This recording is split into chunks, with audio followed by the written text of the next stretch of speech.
Persona without a doubt has to be the best JRPG game of all time, without a doubt. There's no doubt in my mind. After finally playing Persona 3 Reload, Persona 4 Golden, and Persona 5 Royal, it has solidified itself in my now top 20, maybe even top 10 games of all time. With how I used to see games when I was younger needing to be all fast-paced, guns, swords, stabbing, explosions, it absolutely changed my view on games after playing the Persona franchise. Persona didn't just meet this new criteria I had for games, but it also broke that down and put me on a massive roller coaster of emotions. I had so much fun. It was an amazing experience. Now, unfortunately, I never actually did play Persona 1 and 2, mainly because, well, I wasn't even born when they were out, and I can't be bothered to emulate those motherfuckers. And, well, I don't really want to play Persona 1 or 2 with their fucking gameplay with, I don't know, the main character just running into a goddamn wall for 10 hours in the school. Maybe if they make a remaster, I'll one day play those games and talk about them. But today, we'll be talking about the big three. And I guess for this video,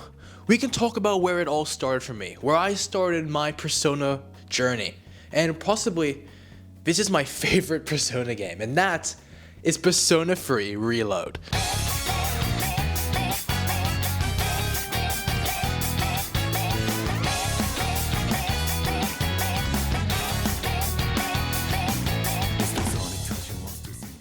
Persona 3 without a doubt is an amazing game. Its vibrant colors, amazing character dynamics, the cutscenes, the stories and twists, especially the music was the cherry on top. Quick side tangent, the music in Persona 3 Reload is honestly amazing. Azumi Takahashi, Lotus Juice, Shoji Meguri, and Atsushi Akitoji all did an amazing job with the battle music, the background music, walking around the island, and the music during those hard-hitting emotional moments. With the scammer, the club, the cafe, the social links, and even taking a test is all amazing. I was basically dancing at every song that came on. I won't go into super heavy detail into each game, but with Persona 3, I found myself immediately hooked with just the starting cutscene and introduction to our main characters and our first battle.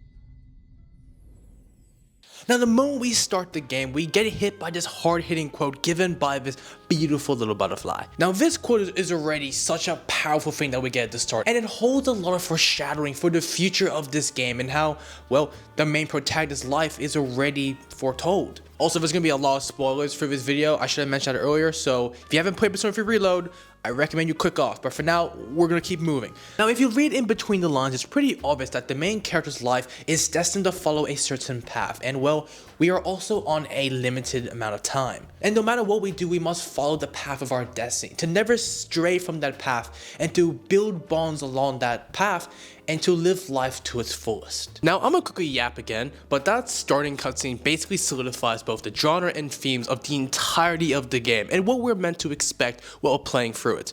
Also, yes, my outfit did change. I'm a bit sick. I'm not sure if you can hear it, so just deal with it. This is what we're wearing for now. Let's run it up. It becomes more and more obvious the more you get into the story, and it also reveals more of the truth the further you get into it, and the more of the characters you actually start to talk with and build your confidence. But to keep you out of the dark, the whole entire story of Persona 3 Reload is basically revolved around the ideas of life, death, and suicide. I think with these themes, now that they've been established, it creates this really compelling and challenging story to really tackle, as all these things are something that we deal with in our own lives, and something that we're too afraid to truly face. The further you get into the game with each seized character, it shows that each of them has some sort of trauma for something they didn't do or something they did do, and throughout the story, they're trying to find some way to get over that. All of them are finding purpose and feel that the idea of life is not as meaningful, but through the protagonists and their journey together through the dark hour, climbing the tower and fighting against the odds, everything becomes more and more meaningful. And it feels really prominent in these three characters, Ken, Shinjiro, and Aigis. All of these characters went through very different ways of overcoming this idea of death, but finding hope behind it. But I don't know why these three characters in particular felt the most impactful to these themes. With Ken, his whole stick is basically he's actually the youngest member of the entire SEAS team, which is extremely unprofessional when you look at Persona 4 investigation team, where their whole goal is to literally take care of Nanago and treat her as the ultimate sister role. must protect. But with C's, it's the complete opposite. That's a child they're serving on the front lines as soon as possible. Ken's whole story is that 2 years ago, his own mother died in the back of an alleyway in October during a full moon. And at this point, it's become Ken's life goal to find the murderer and take his life. However, this murder of Ken's mother is much closer than it seems, as the killer was actually Shinjiro himself. Going back to our themes really quickly, it's so powerful as it shows the same side of the coins of both life and death just through this interaction between Ken and Shinjiro. Shinjiro shows the side of death, a man who lost everything and also just gave up entirely. And everything he does is just to survive, and he's pushed everyone away, including his best friend Akihiko. However, at the very end of his life, he decided to do a little bit of good and to save Ken's life. But then you also have Ken, who also shows that same side of the death coin. There was so much darkness in his heart, especially even more after his very own goal and his purpose in life was taken away from him from Strega. When I saw this entire scene, it kind of reminded me of Vinland Saga. To give you a quick gist, Thorfinn basically lost his father Thors to a man called Askeladd, and in that, it was Thorfinn's ultimate goal to have a 1v1 honorable fight with Askeladd to avenge his father. However, just like in Persona 3, that goal was taken away from Thorfinn, and both Ken and Thorfinn suffered this same fate, having their one and only purpose of revenge being taken away from them from someone else. From there, what can you really do? You have no purpose in life, and you surrounded your whole purpose around revenge and nothing else, pushing people away just to benefit yourself. And from here, it's a really sad and tragic story for both the characters, and it only becomes extremely dark the more you get into the story. However, thanks to Akihiko, he does pull this side of life on that coin. As at the time, Akihiko decided to talk to Ken and give him some kind words about Shinjiro and give us a little bit of information about his life, reflecting on his final moments before he died and the words that he said to Ken. These words really hit hard after Akihiko really said them again to Ken. And instead of Ken taking his own life after killing Shinjiro, instead these words have put a hard hit on his heart and his soul, and now has helped him find new purpose and meaning in his life, not just to help seize, but to open himself up to new relationships and bonds that he'll create in the future. Ultimately, the idea of life and death is to take control of your life once again, opening yourself up to new relationships and building those bonds from scratch, and being able to leave a legacy behind that your friends and family will remember you for the rest of their lives. Now, from here on out, things get a little bit weird and different with Toaster Girl Aigis, but let's get into that, why don't we?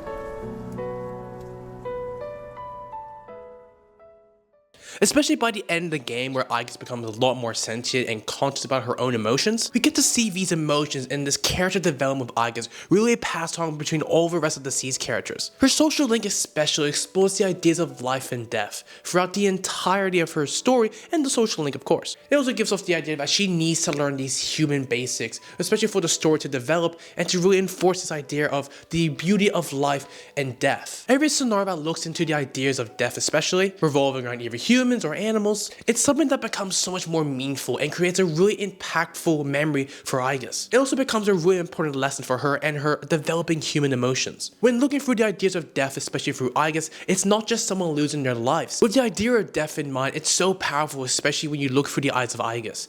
Especially since the idea of death is something that we are all so torn up about. But through Aigis, it's more seen that death is not erasing someone's value or their impact on the world. Instead of it's actually strengthening you, as it's something you can look back on and be thankful for, as it strengthens you as you pass it on to others along your journey. With especially later on in the end of the game, when she finally becomes so conscious to her own human emotions, through all her relationships and bonds that she built for not just the protagonist, but all the C's characters, she's managed to have so much personal growth and finding meaning in her own life, not just serving as a machine, but as an actual human. It's also something that's heavily reflected in the entire C's team, as all of them have lost something important to them, and that thing that they've lost has managed to prevent them from being able to push forward or look past that loss. However, in the terms of death and suicide, there's a lot of symbolism that comes from this, especially from the user's gun that they point to their own head. The game doesn't try to make death desirable, it's something that they need to push past as much as they can. Instead, it's a type of brave sacrifice. To reject the idea of giving up on life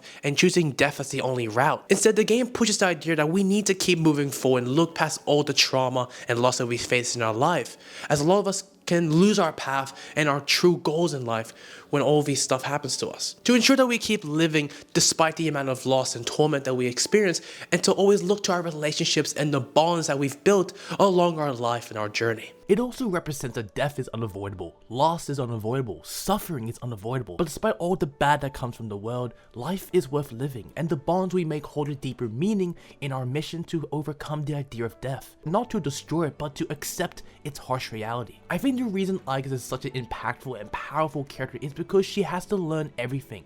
She's basically a baby stepping into the big world, knowing nothing. She begins as a weapon, she becomes a person over time, and she searches for the meaning of life. And she concludes that life's meaning comes from choosing to live, connecting with others, and to treasure the limited time you have, and to never forget a person's impact that they have on your life, but to never forget and cherish that feeling forever. Overall, Aigis in Persona 3 accepts this idea of death, cherishing life and finding meaning in life as much as you can, no matter how bad things get. Because in the end, she lost someone that was so important to her, the person that it was her life goal to protect, and yet they're gone. But despite all that, but through the story and her social link, Aigis has managed to truly understand that death was not the end for the protagonist, that everything that he's done for the Deceased team, for Aigis herself, has all managed to make such a massive impact on her and becoming more human each day.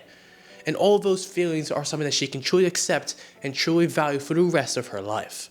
Overall, what I want to say is that Persona 3 is possibly a perfect Persona game, in my opinion, and it does an amazing job at tackling a problem that so many people face on an everyday basis, but a problem that none of us are very brave enough to truly talk about and open up to our friends or family. I feel after playing this game, especially going through the entire story and playing through all the social links, especially looking through Aigis, Ken, and Shinjiro, we really get to see all these sides and all the heavy-hitting topics: life, death, and suicide. All these characters represent these things so well and so powerful, and they really introduce so many interesting questions that so many of us are unable to truly answer ourselves. It really chucks you into the deep end and makes you really look into discovering our purpose in life and being tangled down by the struggles of the real world and the ideas of death that all of us will eventually come to. Especially with all the dark and sad truths in the world, all these things can cloud our judgment and make us lose our path and finding our true goals. But what it does remind us that throughout our life, any highs or lows that we go through, throughout our journey, throughout our entire life, no matter how old you are, we've created so many beautiful bonds that we've grown to trust and treat just like family. The friends and bonds we make along the way help build our character and create better decisions and help us stay on the right path to our destined destiny. All these people giving us different perspectives on the ideas of life and death, giving us a true better understanding on the values of life and finding our own purpose in it. Being able to understand and come to terms with the harsh reality of the world and look forward to the brighter path no matter how hard it gets. As the ideas in life, death, and suicide are such powerful meanings inside of Persona 3 Reload, and the ideas of life are just so prominent in this story as everyone's seeking for redemption to find new meaning. The idea of death is never an end for anyone, but it's just another way to find the true love in life that you left behind, and that passion and the impact that you left on everyone's soul. The ideas of life and death, especially in Persona 3, are just so powerful. When you look at life and how valuable it is, how each character is looking for that redemption in their lives. And the idea of death is not the end of anyone. Their values and their memories will pass on to you, and it will help build your destiny and forge a new path for you to find the right path and seek your true destiny. Persona 3 is honestly my favorite Persona game ever. I'm so passionate about this game. I love it so much. When I saw that ending with Aigis and protagonist, it truly made me cry. It's tears of sadness, but also tears of joy, knowing that this cycle of life and death will never truly end. But it's something that we can truly be something grateful for, and we can look past to the future. Thank you boys so much for watching this video. I've absolutely loved Persona 3 Reload. It's so much fun, especially that music. It's just too good. I do plan to make other videos regarding Persona 4 and Persona 5, so stay tuned for those videos. But if you enjoyed the video, make sure you like and subscribe, comment whatever's on your mind, and your little pussy belongs to me. You're gonna learn to do what I fucking tell you to. Now he's Sucking on me, look at my toe. Come on my feet, I guess so. Say you can't cream, I feel it grow. Nothing in me